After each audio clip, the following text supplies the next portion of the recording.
nanti akan berguna kamu pas saat nyusun TA itu berguna ya. Ini contoh pertukaran ion. Jadi di sini R itu kita misalkan resinnya, kemudian CaCl, kalau kita mau ngambil Ca-nya kan. Jadi reaksinya R ini akan ditangkap, Ca ini ion Ca akan ditangkap oleh resin. Jadi R2. Nah, sementara ion klornya akan berikatan dengan Na, jadi terbentuk garam. Jadi di sini yang diambil kation yaitu Ca2+. Nah, kalau di sini untuk reaksi pertukaran ion tipe anion, maka yang diambil di sini adalah ion SO4 2-.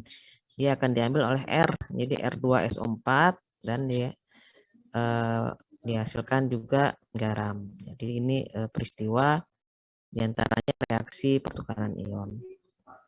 Nah, kita berkenalan dulu dengan resin penukar ion ya. Ada yang udah pernah dengar resin? Pernah dengar resin? Atau ada yang pernah lihat? Belum, tapi udah pernah dengar belum? Udah, Bu. Nah ya, apa resin itu? Semacam cairan bening, Bu. Biasanya dipakai dengan katalis. Oh gitu ya. Cairan jadi bukannya padatan ya? Yang saya lihat itu cairan, Bu. Gitu ya. Jadi biasa. Oke, kita bahas sekarang. Nah, berdasarkan sifatnya, jenis resin penukar ion itu dibagi dua. Ada yang resin alami, ada yang buatan. Jadi biasanya di sini kalau yang alami itu kayak zeolit, bentonit, ya mineral gitu ya. Jadi dia umumnya mineral yang terdiri dari kristal alumino silikat ya terhidrasi yang mengandung kation alkali atau alkali tanah dalam kerangka 3 dimensi, kira-kira seperti ini. Nanti di videonya juga menggambarkan dia terikat ya, jadi ada yang merah, biru, yang hitam ini adalah yang intinya gitu. Nah, ada silikatnya, jadi silikat itu yang punya kemampuan untuk mengikat biasanya. Itu yang alami, makanya dia kandung biasanya seperti zeolit dan kawan-kawan. Tapi ada juga yang resin itu sintetis, artinya dia resin buatan ya. Yang buatan ini dibuat melalui polimerisasi kondensasi fenol dengan formaldehid, ya, kemudian diikuti dengan reaksi sulfonasi untuk memperoleh resin penukar ion asam kuat. Jadi kalau resin yang alami ini umumnya banyak pengotor ya. Jadi kalau di industri mereka lebih senang menggunakan resin buatan. Resin buatan ini selain dia sifat-sifatnya bisa kita modifikasi, dia juga lebih mudah diregenerisasi. Kemudian ada juga yang tahan panas, misalnya kita menghadapi suatu proses yang dia suhunya lebih tinggi ya, nah itu resin alami kadang-kadang dia jadi cepat rusak. Jadi kalau resin buatan ada yang tahan sampai 100 derajat lebih gitu ya. Biasanya di industri pakai resin. Berdasarkan gugus fungsi, maka resin ini terdiri dari macamnya itu ada resin penukar ion positif, ada resin penukar ion negatif ya. Nah, kalau yang resin penukar ion positif ya berarti dia menukarkan ion-ion positif ya kayak Ca, Mg dengan H+ yang ada dalam resin. Nah, maka dia disebut kation resin karena dia menukarkan ion positif. Nah, kalau dia menukarkan ion negatif maka namanya anion resin. Maka dia yang diambil itu dalam air yang diolah itu kayak contoh soal tadi SO4 2 kali. Nah, jadi resin yang dia sifatnya menarik yang negatif ini namanya resin anion atau anion resin gitu ya. Nah, kalau dari reaksinya bisa kita lihat untuk resin penukar ion positif atau dia kation resin ya. Di sini kita misalkan R-nya ini adalah resin ya. Dan di sini resin penukar kation asam kuat. Nah, berarti di sini ada SO4 ada Ca dan Mg yang akan diambil ya karena dia kation ya. Nah, jadi si resin R itu akan mengikat CaMg dan menghasilkan di sini asam sulfat, asam klorida yang merupakan asam-asam kuat. Nah, kalau dia penukar kation asam lemah, maka CaMg itu yang akan diambil dia berikatan dengan karbonat atau bikarbonat ya. Nah, dalam reaksi ini kita lihat resinnya akan mengikat CaMg NaFe ya, logam-logam yang akan dipertukarkan. Jadi dia dibilas berarti dia akan hilang dari air yang kita olah. Kemudian akan terbentuk asam karbonat di sini dihasilkan, yaitu asam lemah, gitu ya. Nah, kalau jenis anion resin ada dua juga, yaitu resin penukar anion basa kuat dan resin penukar anion basa lemah. Jadi kalau di sini, kalau dia penukar kalau dia anion resin, berarti dia di sini menyediakan OH- ya. Nah, jadi yang diambil apa dari air, yaitu SO4, Cl- sama NO3 ya. Jadi si resin akan mengikat 4 Cl dan NO3. Kemudian dihasilkan H2O. Kalau resinnya tadi melepaskan OH plus dan dia akan bereaksi dengan H plus.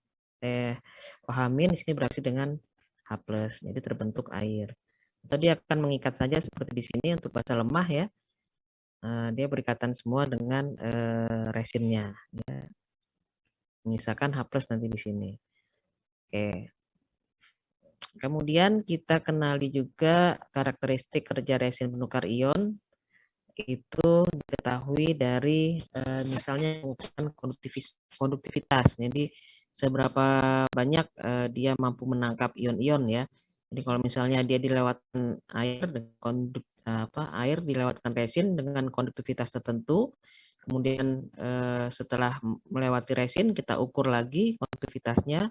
Kalau terjadi penurunan berarti resin tersebut masih bekerja, masih bisa menangkap ion-ion ya. Kenapa dia diwakilin ukurannya dengan konduktivitas? Karena ion inilah yang menghantarkan arus listrik kan, sehingga alat ukurnya konduktor, misalnya konduktivitasnya diketahui dari situ. Kalau dia nggak ada perubahan berarti sudah jenuh ya. Jadi konduktivitas air yang diolah yang sebelum masuk ke kolam resin dengan yang setelah keluar dari kolam resin, konduktivitasnya tidak berubah. Nah, di situ resin sudah jenuh, dia tidak bekerja lagi mengambil ion-ion yang ingin dipertukarkan. Bisa juga karakternya ini, kerjanya dia itu, atau kinerjanya dia dilihat dari ukuran TDS. Ya. Harusnya TDS-nya berkurang. Ya. Yang untuk air yang sudah diolah. Kemudian juga pH ya. Ini juga kalau dia harusnya pH-nya kurang ya. Tapi kalau dia tetap pH-nya berarti dia sudah jenuh juga. Nah, jadi ada 3 yang bisa mewakili suatu resin itu masih bekerja dengan baik atau tidak. Ini sifatnya ya. Sifat ion exchange memiliki ion dalam media ion exchange itu sendiri. Jadi ada pertukaran nanti kan dia punya ion. Kemudian tidak beracun dan dalam penggunaannya tidak mewarnai air. Tidak larut dalam air. Luas permukaannya cukup memiliki struktur pori-pori ya. Kemudian kezolit tadi kan ya punya pori-pori, dia bersifat tahan lama dan stabil, memiliki kapasitas ion exchange dan dapat diregenerasi dengan bahan kimia yang sesuai. Jadi itu punya kapasitas. Nanti dia kalau dia sudah penuh berarti kapasitasnya sudah full, sudah jenuh gitu ya. Jadi harus diregen nanti kapasitasnya balik seperti masa lagi. Nah, kalau kita lihat dari sifat ion exchange ini berarti dia bentuknya apa? Padat gitu ya, bentuknya padat karena dia tidak larut dalam air ya diantaranya ya. Kemudian manfaatnya tentu saja tadi tujuannya untuk demineralisasi, untuk pemurnian air ya. Juga termasuk kalau kita menginginkan produk air dengan kemurnian tinggi ya. Kemudian pemisahan logam kan diambil Na-nya, Ca-nya gitu ya. Bisa juga ion exchange itu sebagai katalis ya sehingga tempat terjadinya reaksi itu pada permukaan padatan ion exchange tadi ya.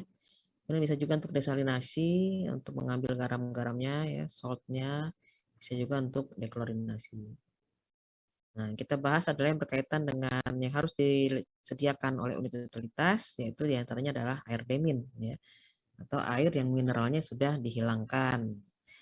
Nah, demineralisasi adalah sebuah proses penghilangan kadar garam dan mineral dalam air melalui proses pertukaran ion dengan menggunakan media resin atau softener, yaitu bisa dia sifatnya yang anion atau yang kation. Nah, kenapa digunakan demin ini? Walaupun dia punya kekurangan, ternyata dia punya kelebihan pasti ya. Ketika kita harus menyediakan air demin. Nah, kelebihannya dia hemat tempat, kemudian lebih selektif mengambil ion-ion tadi Ca, Mg dan kawan-kawan karena lokasi space yang diperlukan itu sedikit, maka dia lebih investasi awal murah dan dia bisa diregen, artinya bisa dipakai kembali. Jadi cost-nya bisa ditekan gitu ya. Tidak harus sekali jalan, sekali servis harus diganti, tidak, dia bisa diregen berkali-kali.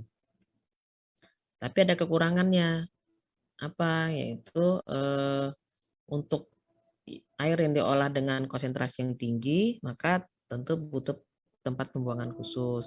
Kemudian beberapa biaya regenerasinya lebih besar kalau dia butuh asam kuat misalnya ya. Proses tidak mudah jika kadar zat larutnya tinggi dan butuh pengolahan awal. Ya. Nah, ini tipe-tipe kolom resin ya, ada yang single bed, artinya ada satu macam saja bed yang digunakan. Ada mixed bed, artinya dia dalam satu kolom itu punya gabungan beberapa resin, gitu ya.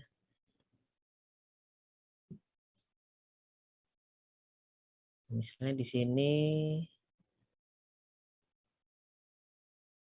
strong acid, kation resin, jadi isinya satu macam. Terus ada basa lemah, anion resin. Jadi sebenarnya kation, terus setelah itu anion, kemudian anion lagi. Tapi dia single, artinya satu bed itu hanya memberikan servis satu macam ya. Kemudian di sini strong acid sama strong base, anion sama kation resin. Ini sebenarnya kalau dia digabung di sini penggunaannya dalam sekali servis maka dia menjadi mixed bed ya. Nanti saya jelaskan lagi yang mixed bed ini sebenarnya dia dalam satu kolom itu terdiri dari resin yang memberikan servis yang berbeda gitu ya. Di bahan kuliah yang terakhir ya nanti saya jelaskan. Kemudian pada kegiatan regenerasi resin apa saja yang terjadi? Yang pertama, ketika resin itu sudah jenuh, maka dilakukan pencucian backwash ya atau pencucian dengan mengalirkan air berlawanan arah dengan aliran normalnya. Jadi kalau misalnya kita lihat air ini masukin dari atas, maka backwash itu dari bawah gitu ya. Kemudian setelah dilakukan backwash, diinjeksikan ya regenerannya tergantung tipenya asam sulfat atau NaOH yang telah dilarutkan dengan air berkualitas ke dalam kolom. Jadi setelah dicuci masukin regeneran, setelah itu alirkan air lagi dengan kecepatan yang sama dengan tahap sebelumnya, terakhir dibilas resin dengan air demin. Jadi ketika pembilasan terakhir jangan pakai air yang bukan air demin ya, karena kita baru saja membersihkan resinnya. Jadi harus air yang dilewatkan di situ adalah memang tujuan untuk menghilangkan kotoran, jangan sampai dia mengambil ion yang barusan dipakai gitu ya, yang barusan dibersihkan sehingga tempatnya tersedia untuk ion-ion yang akan diolah berikutnya. Jadi pembilasan terakhir itu selalu pakai air demin ya, supaya tidak mengganggu kinerja resinnya.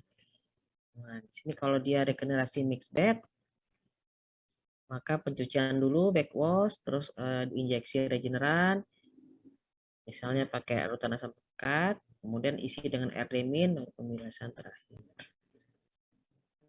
Contoh flowchart ya, di sini dipakai 3 vessel atau 3 bejana ya untuk kegiatan ion exchange-nya. Blending ya. Nah, jadi dia dari atas ya, dari atas. Di sini sebenarnya ada kita lihat ada brine ya, berarti dia di sini ada air yang mengandung garam. Jadi dia dilakukan 3 kali dilewatkan pada kolom dan terakhir dibuang ada unit waste disposal waste-nya ya. Ini contoh proses pengolahan air pada industri. Misalnya di sini ada cation unit, ada anion unit, ada mixed bed polymer. Jadi mungkin pertanyaannya yang mana yang dipakai nih gitu. Nah, maka tergantung dari air yang diolah, dia apa yang ingin kita ambil di situ. Itu menentukan tipe resin yang kita pakai ya. Ini tahapan dalam proses demin. Fabian nih kayaknya sinyalnya jelek ya. Oke, pertama ketika sedang dia melakukan ion exchange itu namanya prosesnya in service, artinya dia sedang memberikan service atau sedang memberikan pelayanan terhadap air yang akan diolah. Nah, udah itu tutup, maka backwash. Ini kan tadi tahapan proses ya. Jadi setelah dia jenuh, kan dia memberikan servis terus menerus, kemudian jenuh, dia stop dulu, kemudian backwash. Jadi biasanya memang dalam satu industri itu minimal ada 2 yang bekerja bergantian. Jadi ketika yang pertama sudah jenuh, dia langsung dialihkan ke bed yang masih segar gitu ya, atau baru di regen. Setelah backwash, yang ketiga apa nih? Dimasukkan regen ya. Regen, kemudian tergantung jenisnya. Kalau di sini ada cation regen dengan acid, ada anion regeneration dengan basa. Nah, intinya setelah dia di regen terus dibilas, bilasannya itu boleh ditampung, kemudian digunakan dialiri oleh udara ya.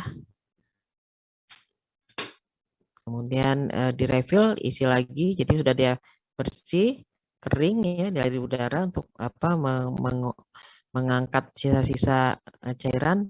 Terakhir direfill, artinya dimasukkan lagi resinnya, baru pembilasan terakhir dengan air demin ya. Baru dia siap dipakai kembali. Video ion exchange proses for water softening. Nanti ada ya di itu ya. Jam kalau nggak salah mungkin sebentar udah bisa diakses sekarang, kalau belum mungkin sebentar lagi ya videonya, itu singkat kok ya. Nah, kemudian kita masuk ke contoh perhitungan ya sebelum pertanyaan. Jadi saya selesaikan ini dulu. Kemudian kamu bisa lihat videonya, ada animasi pertukaran ion ya. Kemarin sih nggak ada suaranya, cuman nggak masalah karena itu cuman back sound aja ya, tidak ada penjelasan. Oke, sekarang contoh soal hitunglah kebutuhan ion exchanger untuk membuat demin water dari air sebanyak 300 ton per day. Nah, air 300 ton per day ini mengandung 50 ppm CaHCO3 2 kali ya, jadi kotorannya itu, kemudian ada 75 ppm MgSO4, ada 100 ppm FeCl3 dan 10 ppm NaHSiO3.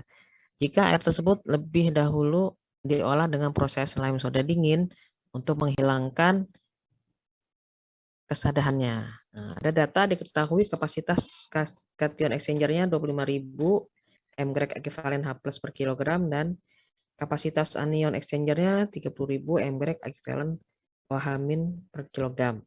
Diinginkan ion exchanger diregenerasi setiap bulan sekali gitu ya. Tadi ada data 300 ton per day ya, berarti nanti harus dihitung berapa sebulannya ya. Nah, jadi pertama kita harus menyiapkan persamaan reaksinya dulu. Di sini tadi dari data yang ada, kation yang ada dalam air sebelum dilakukan proses soda itu Ca, Mg, Fe, dan Na.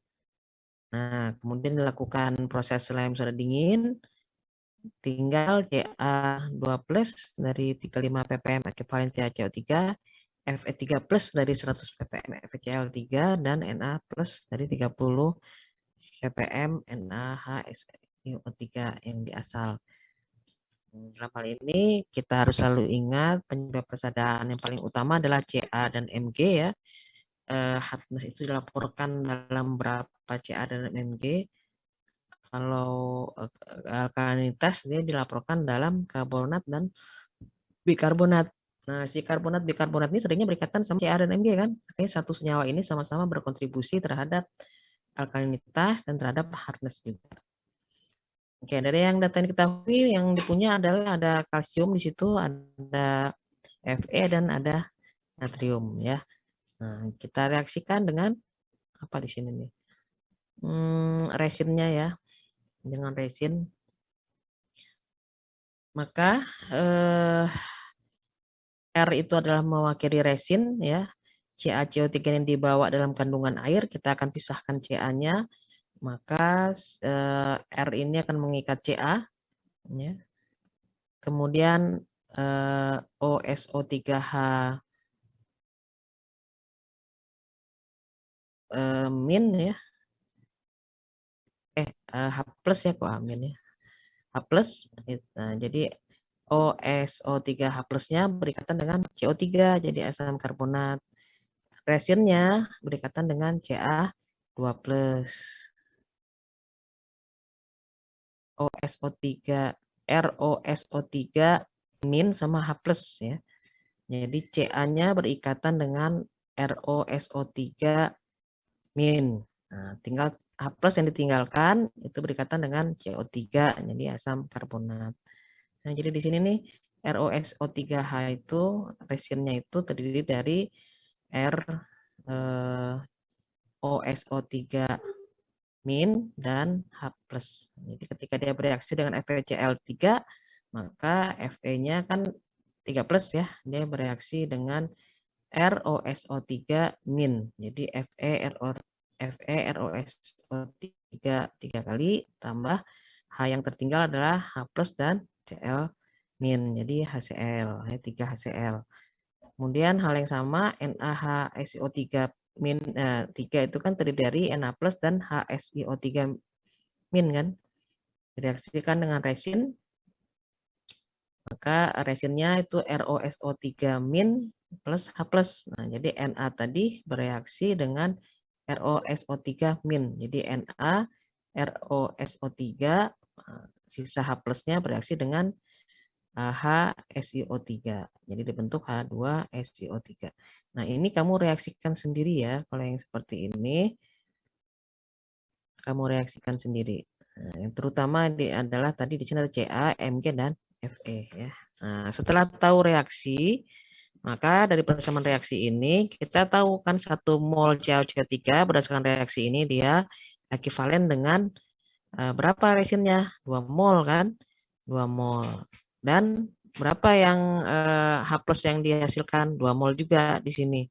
Kemudian kalau untuk Fe, kita lihat dari stoikiometrinya, 1 mol FeCl3 itu sebanding dengan 3 mol resin, sebanding dengan 3 mol ion H plus.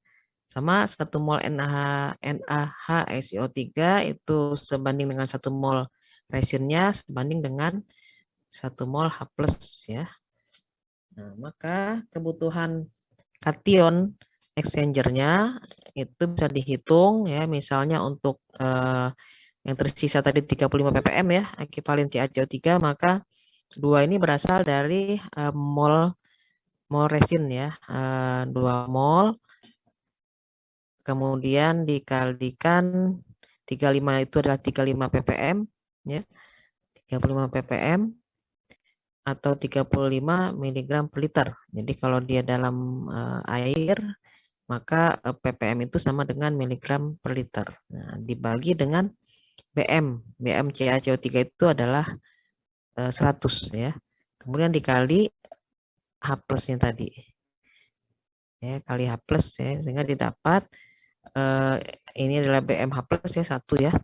Didapat 0,7 mg ekivalen H plus per liternya. Nah, sama untuk FeCl3 dan NaHSO3 dihitung juga mg ekivalen H plusnya berapa. Ya, di sini didapat yang FeCl3 itu 1,845, kemudian NaHSO3-nya didapat 0,099. Nah, kalau kita jumlahkan inilah yang terkandung di dalam air yang diolah ya. Jadi totalnya berapa seluruh ion yang ada yang akan diperlukan untuk diolah, dihilangkan kesadahannya itu yaitu 0,7 tambah 1,845 tambah 0,09. Totalnya 2,644 mg ekuivalen H+ per liter yang ada di larutan. Nah, berapa sekarang debitnya gitu ya? Itu kan per liternya terdapat sekian mg ekuivalen Fe, Ca dan Na ya.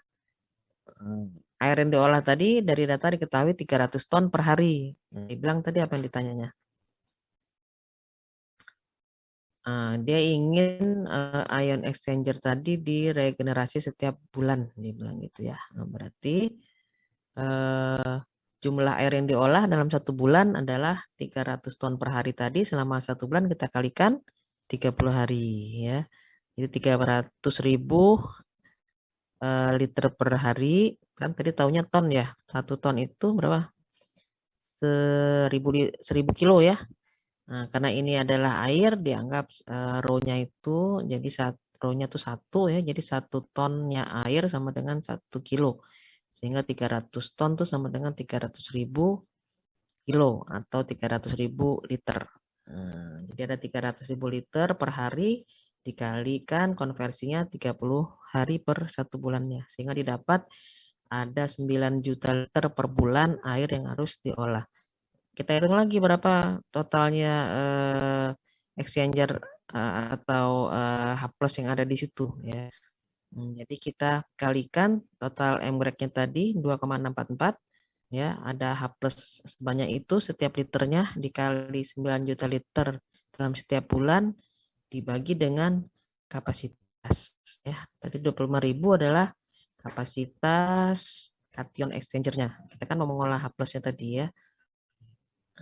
Jadi kita bagi dengan 25.000 mg ekuivalen H+ per kilogram. Maka didapatkan kilogram kation exchangernya adalah 951 kg per bulan. Ya, ini kalau misalnya perhitungan dalam satu industri dalam 1 bulan. Kalau kita mau pakai yang lain bisa dihitung lagi, gitu ya. Hitung lagi mana yang lebih murah, misalnya lebih efisien gitu ya.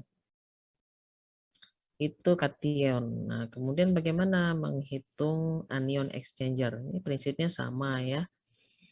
Ini misalnya anion yang ada dalam air minum sebelum maupun sesudah dilakukan proses lem soda dingin.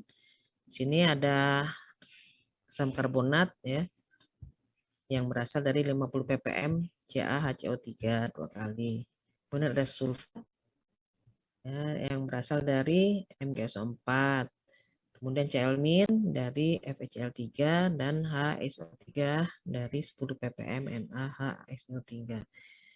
Maka untuk tahu perbandingan molnya, kita harus membuat persamaan reaksinya dulu memang ya. Jadi di situ ada Ca, ada Mg, ada Fe, dan ada ada Na ya, ada Na.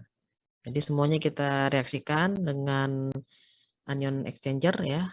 Jadi di sini ada OH- berarti ya, kan anion exchanger. Jadi contohnya misalnya CaHCO3 2 kali direaksikan dengan resin R4NOH ya. Resinnya adalah 2 R4N plus sama OH-. Nah, jadi seperti itu.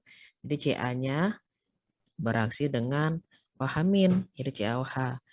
Nah, resinnya akan mengikat HCO3 ya. Ini kan Ca plus HCO3 min kan. Maka resinnya akan mengikat, resinnya tadi muatannya plus ya. Jadi dia akan mengikat HCO3 min. Jadi 2R4NHCO3. Sama halnya dengan MgSO4. Jadi di sini resinnya itu R4N plus ya. Dia akan berikatan dengan SO4 min. Nah, yang Mg plus Mg2 plusnya dengan OH min, jadi Mg OH 2 kali. Sama dan seterusnya ya. Jadi kita lihat aja di sini R-nya itu bentuknya apa. Kalau di belakangnya OH berarti dia resinnya itu R4N plus ya, plus OH min. dan seterusnya. Nah, dari 4 persamaan ini kita lihat persamaan pertama 1 mol CaH CO3 2 kalinya setara dengan 2 mol R4NOH dan setara dengan 2 mol OH min ya. Kemudian yang lainnya, yang terakhir misalnya NaHSiO3 maka 1 mol NaHSO3 ini setara dengan 1 mol R4NOH dan setara dengan 1 mol OH ya. Kita hitung nih kebutuhan OH-nya berapa gitu ya. Jadi di sini untuk 50 ppm Ca kalsium HCO3 2 kali, maka dia berapa miligram ekuivalen OH min dibutuhkan, yaitu 2 mol ya. Di sini 2 mol ini, 2 mol resinnya dikalikan bukan 2 mol resin, 2 mol ya, 2 mol dikalikan dengan 50 itu ada dari ppm-nya. Kemudian dibagi BM ya, dibagi BM dikalikan dengan OH min ya, mgrek OH min. Jadi di sini BM OH min itu 17 ya. Jadi kalau yang perhitungan sebelumnya kan dikalikan dengan 1. 1 itu adalah dari H plusnya. Kalau di sini dari OH min, jadi dikalikan lagi dengan 17. Dapatlah 10,494 mgrek ekuivalen OH min per liter. Ya, sama yang lainnya juga begitu. Itu dia molnya ada berapa, dikalikan ppm-nya, dibagi BM, ya, kemudian dikali greknya. Di sini kan OH, jadi berarti dikali 17. Didapat semuanya dalam mgrek ya, dijumlahkan. Jadi totalnya adalah total kebutuhan anion exchanger-nya adalah jumlahkan semua ini dari yang ada, didapat 64,828 mgrek ekuivalen OH min per liter. Gitu ya. Nah, sehingga udah dapat nih total keempatnya berapa, 64, kemudian kebutuhan anion exchanger-nya untuk 9 juta liter per bulan tadi kan harus kita hitung lagi ya, yaitu jumlah mgrek ekuivalen OH min per liter dikalikan debit ya 9 juta liter per bulan, kemudian dibagi dengan kapasitas ya 30.000, sehingga didapat sekian kilogram per bulan ya, yang merupakan kebutuhan dari anion exchanger ya, 19,448 kilogram per bulan.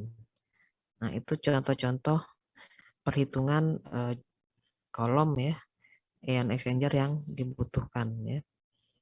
Sampai sini ada pertanyaan? Izin, Bu. Ya, Rizky. Maaf Bu, tadi saya agak tertinggal di bagian mgrek Bu. Jadi mgrek tadi apa ya Bu? Maaf sebelumnya Bu. Terima kasih. Gram ekivalen ya mgrek itu ya. Miligram ekivalen. Dan 17 itu juga itu ya Bu? Oh, mgrek 17 ya, ini. 17 ini dari OH min. Jadi kalau untuk perhitungan anion exchanger kita kalikan dengan mgrek OH min, tapi kalau untuk perhitungan kationnya kita kalikan 1 nih yang ini. Karena ini kan H plus. H plusnya kan BM-nya 1. Kalau kation kita kalikan dengan 1. Tapi kalau kebutuhan anion berarti kebutuhan OH min-nya kan yang setara itu 2 mol OH min ya, maka kita kalikan dengan 17. Itu adalah O kan 16 tambah H1 kan jadi 17. Itu. Nah, jadi memang di sini tuh sebaiknya ya kalau kalian melakukan perhitungan ini bagusnya tuh satuannya ditulisin ya. Dengan gundul begini. Di satuan ditulisin supaya tahu nanti. Coba kamu coba-coba sendiri ya. BM kan tahu kan ini kan 2 mol, ini kan BM juga. Sehingga dapatnya tuh mgrek ekuivalen OH min per liter gitu ya. 17-nya tuh dari OH min. Terima kasih Bu.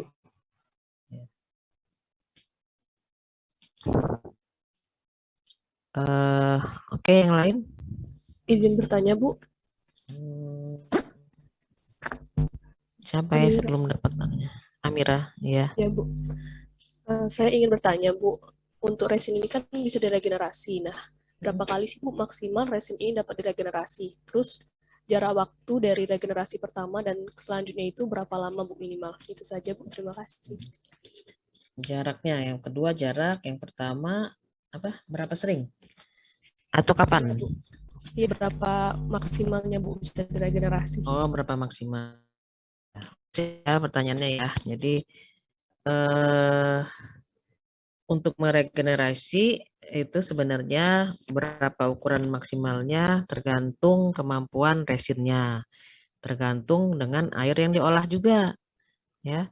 Kalau resinnya baik, maka dia bisa berkali-kali, nanti akan kelihatan dia tuh lama-lama aus. Misalnya semakin lama tuh semakin cepat aus dia, berarti dia mulai berkurang.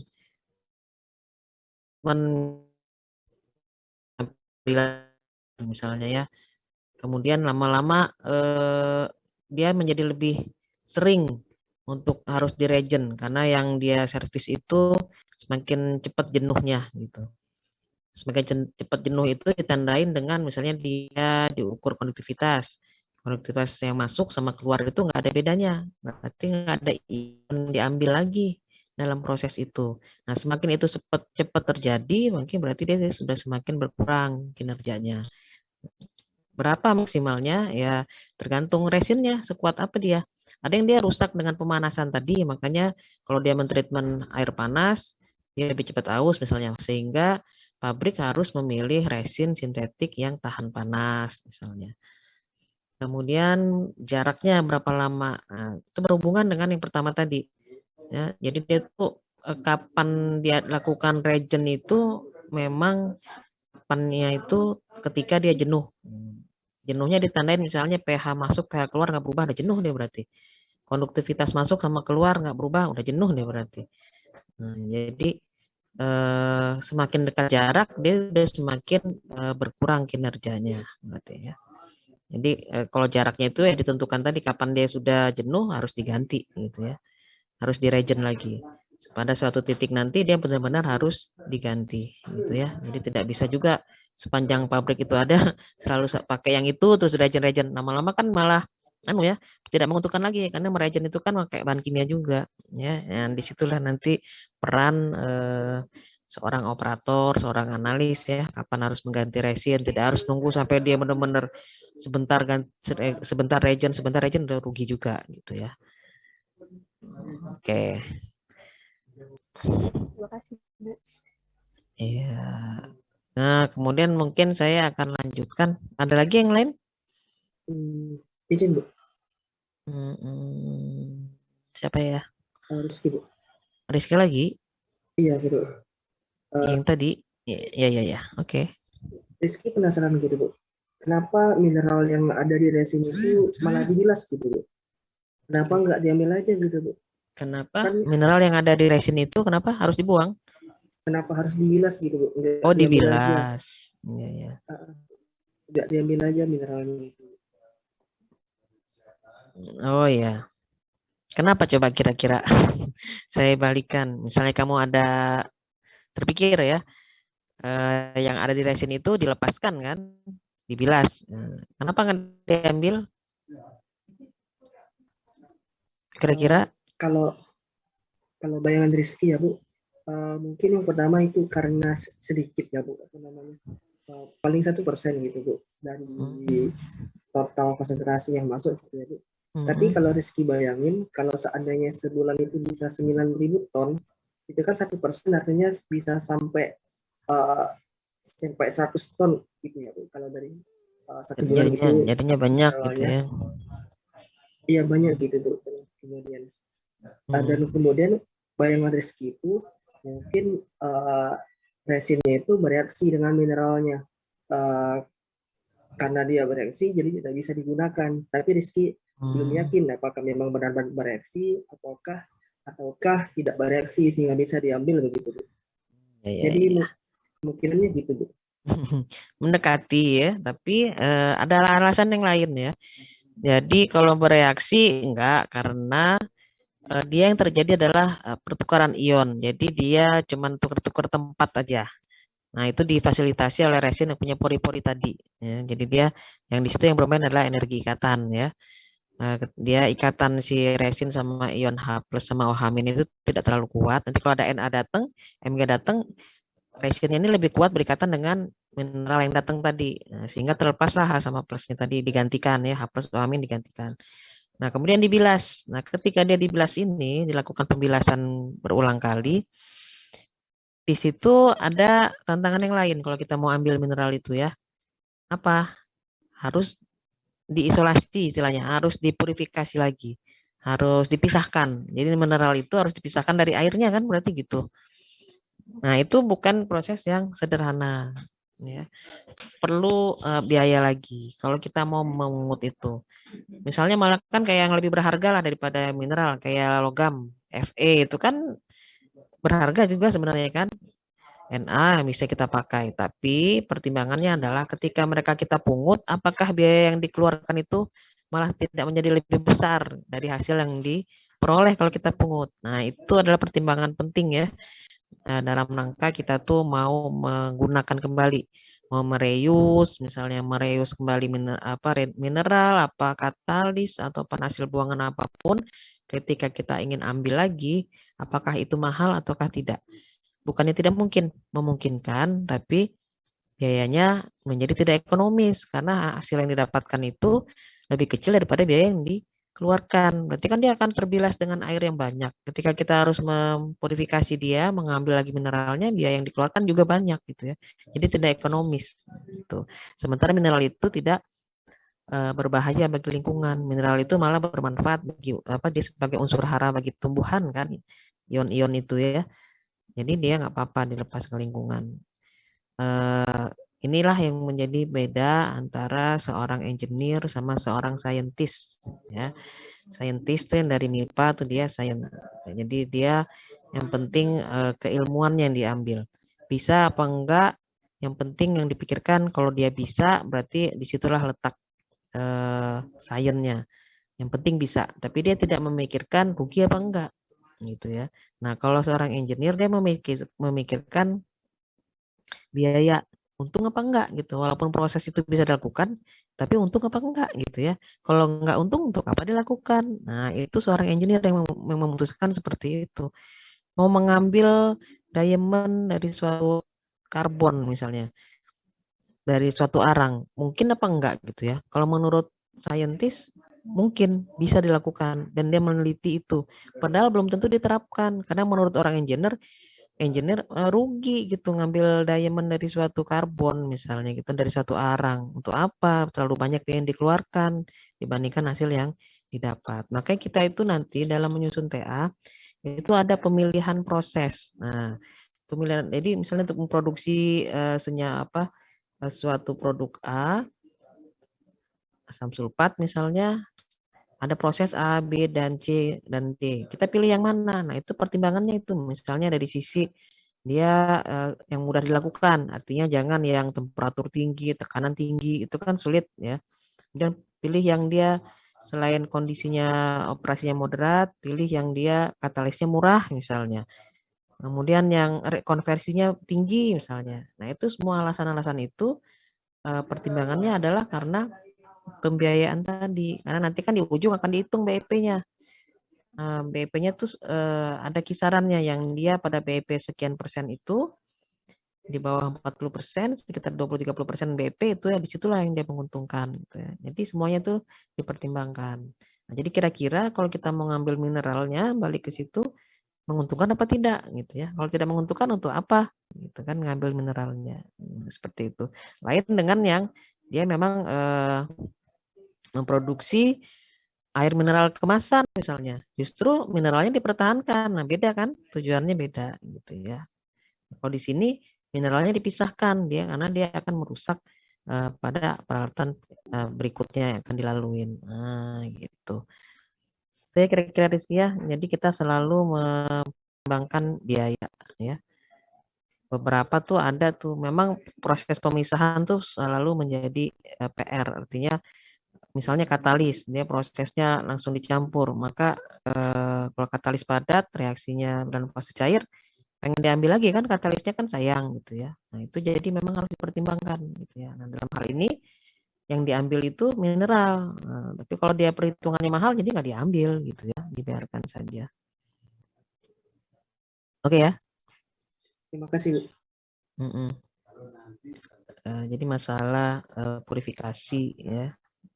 Dan tadi nggak, dia cuma pertukaran ion yang terjadi ya.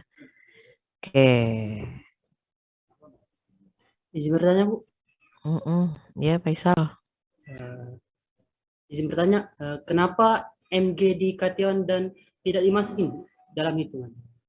Mg di kation yang mana ya? Di slide 2526, Bu. 25 atau 26? Oh, dia udah, ini yang tersisa tuh ini. Jadi yang tersisanya tuh yang ini ya, dari soalnya. Jadi kation yang ada setelah proses Lime, nggak ada Mg-nya lagi kan di sini. Ini nih. Kation yang ada setelah proses Lime sudah dingin tuh tinggal Ca, Fe, dan Na. Jadi itu aja yang kita hitung. Ini kan ada dua proses ini.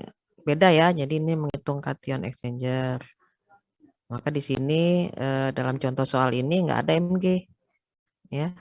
Nah, yang nomor 2-nya menghitung anion exchanger.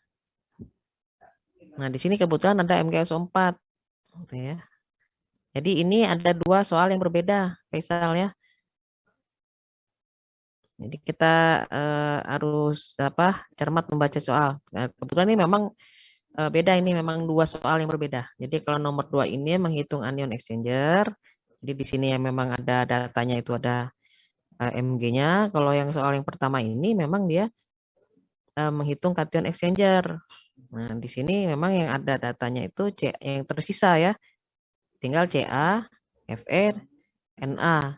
Berarti Mg-nya sudah habis ya. Nggak ada lagi gitu. Nah, jadi tinggal Baik, inilah. terima kasih, Bu. Iya. Hmm. Datanya juga nggak ada kan di sini. Gimana ngitungnya ya?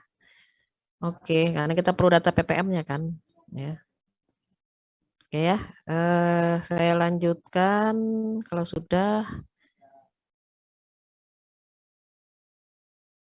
Oh, balik aja ini ya.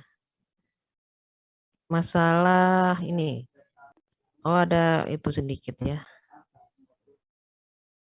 Supaya kalian ada gambaran.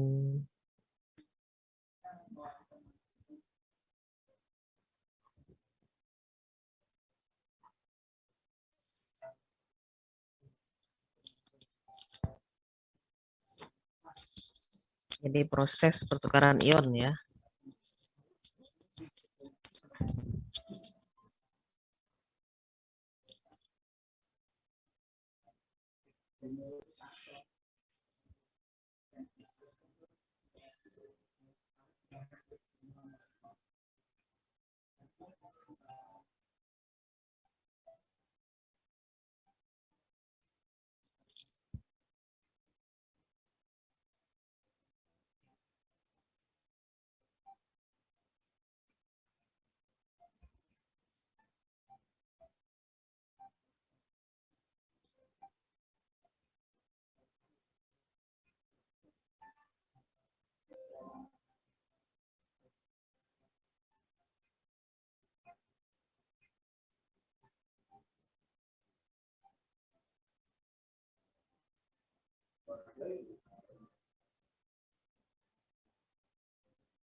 Oke ya, nanti kalau belum tertangkap yang tadi sebenarnya cukup sederhana, boleh diulang-ulang. Jadi video itu saya open terus nih kayaknya. Ya, boleh dilihat kapan aja ya. Oke, saya lanjutkan penjelasan proses Demin. Ini bisa dilihat nggak ya ini saya ya?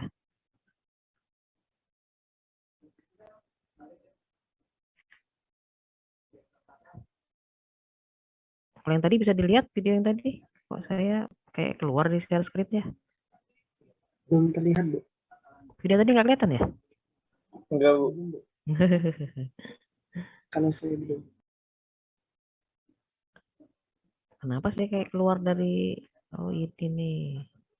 Nah, ini terlihat? Kelihatan ya? Enak. Ya, enak. Untuk videonya nanti kamu lihat lagi aja ya. Oke, untuk proses demin ya, proses demin yang ingin dijelaskan di sini nih soal beberapa tipe ya, beberapa tipe kolom resin dan masalah reagent ya. Sini ya, proses demin itu proses penyerapan kandungan ion mineral dalam air dengan menggunakan resin ion exchange. Air hasil proses digunakan untuk bermacam kebutuhan, terutama untuk industri. Jadi industri itu butuh air demin. Nah, ini skema kolom resin pada proses demin ya. Kalau di sini kita lihat vesselnya atau kolomnya atau bejananya ini ya. Jadi resin itu bentuknya seperti beads ya, manik-manik bulat kecil gitu ya. Jadi kalau ukurannya diperkecil lagi mungkin seperti gula ya, seperti butiran gula itu ya. Ada yang lebih besar ukurannya, tergantung jenisnya macam-macam ya. Kamu searching aja resin gitu di Google, nanti ada gambarnya gitu ya. Ini resin beads ya. Nah, ini bednya. Jadi biasanya air itu masuknya dari atas ya. Dari atas, kemudian ada proses nanti kalau reagent itu dia ada diembuskan dengan udara. Jadi kalau habis dibilas diembuskan udara supaya sisa-sisa airnya terbuang. Nah, ini influennya bisa juga dari sini samping. Ini influen dari samping ya. Ada pengaduknya. Jadi supaya kontak antara resin dengan air yang diolah itu perpindahan masanya baik ya, maka pakai pengaduk ini. Kemudian efluennya di sini. Oh, kalau ini dia di sini ya, berarti bukan dari atas ya. Masuknya dari samping atas, keluarnya dari sebelah samping bawah. Ini semua peralatan yang mendukung untuk reagentnya ya. Ada udara keluar, ada udara masuk ini ya. Ada pengaduknya dan seterusnya. Oke. Nah, ada dua tipe kolom resin yang umum digunakan. Keduanya yaitu single bed dan mixed bed ya. Single bed